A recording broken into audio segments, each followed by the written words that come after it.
Whoa musties, was I surprised to see this in stores. Apparently Playmates has done a larger scale 1954 Godzilla. And honestly, I think I love this one for some reason. I mean, we've had this pose how many times from how many different companies, whether it be Bandai or Playmates. I think Playmates did a smaller 6-inch scale, if I recall correctly, of 1954.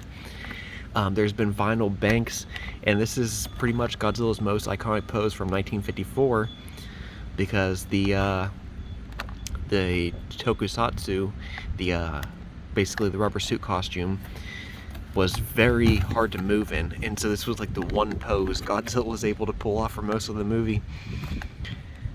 But yet, for some reason about this, I mean, there's a few places where the angles look a little derpy, but there was definitely some derpy moments in the costume of the 1954 original. But I love this. I don't know if it's ever since Shin Godzilla, maybe, how Shin Godzilla was so different but yet so faithful to this 1954 design. But for some reason, I really like the way this figure turns out. He's like towering and stuff like that. Sure, he's what, maybe 12 inches or 15 inches, something like that. I don't know. Yeah, maybe around 15 inches tall, something like that, if I had to guess. But for some reason, he just looks like an awesome toy. That, like, a kid would look at this and be like, oh, this guy's powerful, you know?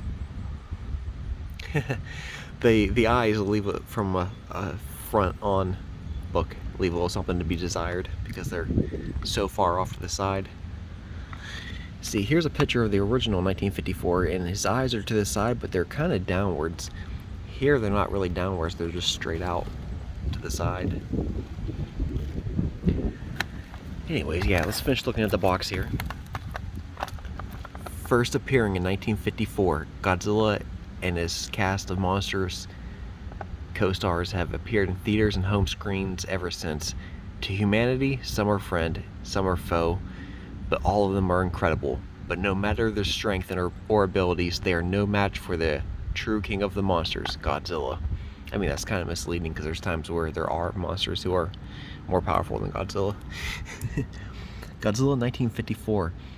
Awakened from the depths by mankind's ignorance and quest for power, a towering monster terrorizes Japan in this 1954 classic film that left Tokyo in ruins and the world left trembling whenever its name is spoken. Godzilla. Alright. Now, right off the bat, most of this is actually hard plastic, which is cool. But there are some soft, rubbery vinyl spots, like the fins, and this whole tail, I think, is actually like a soft, bendy material. I'm not saying it's bendy wire, but only one way to find out.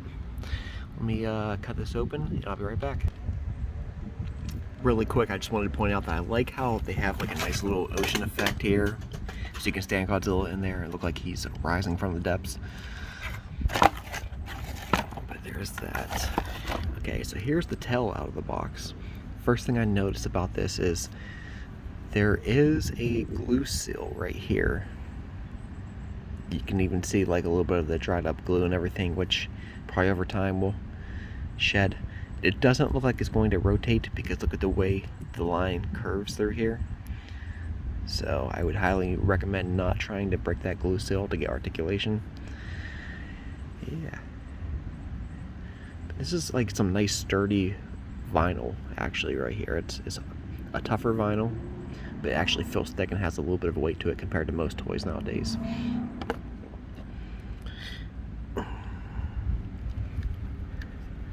And here's Godzilla out of the box. One thing I noticed, look at the bottom of the feet, is that they're hollow on the bottom. They're curved inwards. I was not expecting that.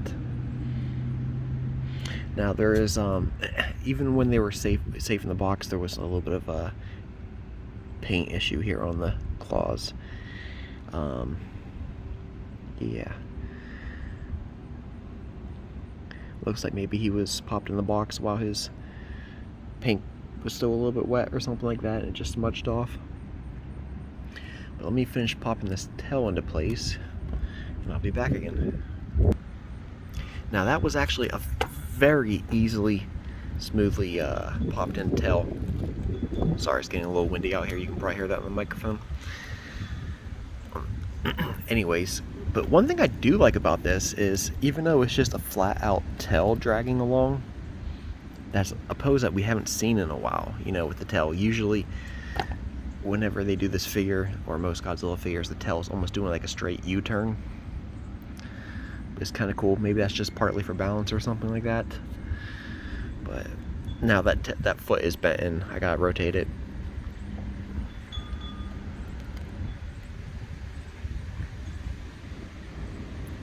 I will say, I guess the tail is a little bit, I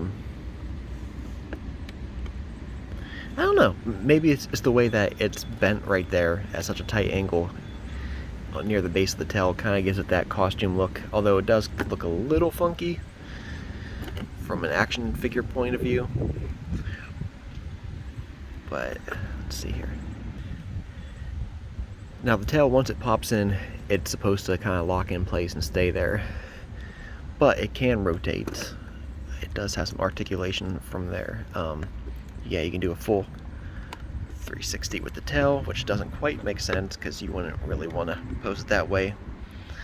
I mean, maybe you could pose him like that and just pretend he's swimming through the water or something like that, but it looks awkward with the spines sticking inwards. As for the hip, the thigh, I guess, the way it's shaped here, this is about all you're going to get for articulation here. Compared to the other foot, you can see how high this one's lifted. Not very much. So articulation could do a little bit better.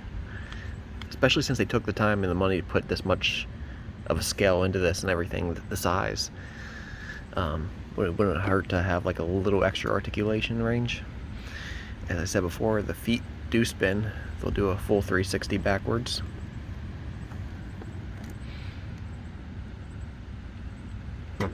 Very deformed looking. Now the shoulder rotates, causing the whole arm to spin. It can do a full 360 with clearance. The jaw does not move, that's just how it's attached right there. And of course, the head will do a full 360, I believe. I could be wrong. No, maybe not. Hold up. That's getting a little tense right there. Hold on. Oh yeah, it does a full 360. Alright. And just for fun, there you go. That is the most deformed version you can possibly get out of this by rotating everything in the exact opposite direction. There you go. Maybe it looks like he should be like this. Huh. Imagine this thing swimming through. And once again, this is the actual pose that he's supposed to be in. Yeah, I was not expecting to see this giant scale. I was actually hoping to find, I think Playmates is going to be doing a King Ghidorah figure at some point. I remember that at some kind of display fair thing that they did like a year ago. Or no, that was just earlier this year. So I was expecting to hopefully find that. Still have not found the King Ghidorah figure, if that is still on the schedule. But I was pleasantly surprised to find this. Hopefully they do some more larger scale figures like this of other characters or other Godzillas. Alright, Musties, thanks for watching.